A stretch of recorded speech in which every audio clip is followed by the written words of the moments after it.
Addiction does exist in the UAE.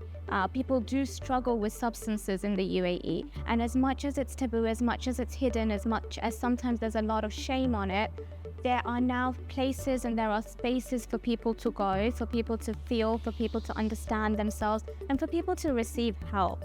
Hi, I'm Zuleika Sayani, and I'm a CDA licensed psychologist with a master's in mental health. From my perspective, addiction is never really about a lack of willpower, but rather it's a complex psychological phenomenon where people might be using it as a coping mechanism. It might be developed as a result of a genetic vulnerability to it. So there's always a complex interplay. Across my work, one thing remains absolutely central, and that's emotional regulation. The ability to recognize, understand, and manage our emotions can be the hinge point between relapse and recovery. Addiction often develops in the context of emotional pain, and substances can offer us momentary relief.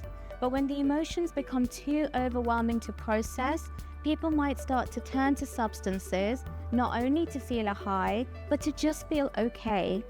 And in early recovery, without the buffer of substances, emotional dysregulation can resurface very fast in the form of panic, shame, anger, and sometimes even numbness.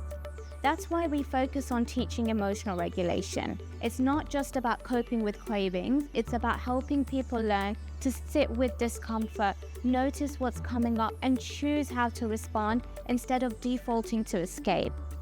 Emotional regulation also plays a very key role in trauma and in relapse prevention. When someone's lived through chaos, whether that's childhood adversity or repeated emotional invalidation, the nervous system learns to remain on high alert. Small triggers can provoke huge reactions. But the good news is the brain can rewire itself. Through body-based practices, grounding, acceptance, and connection, people learn that we can survive our feelings. With each practice, the system itself becomes less reactive, and over time, the skills become internalized, and that's where the real recovery starts. So in the UAE, we have a huge variety of cultures, and we have a lot of different blends of people mixing together.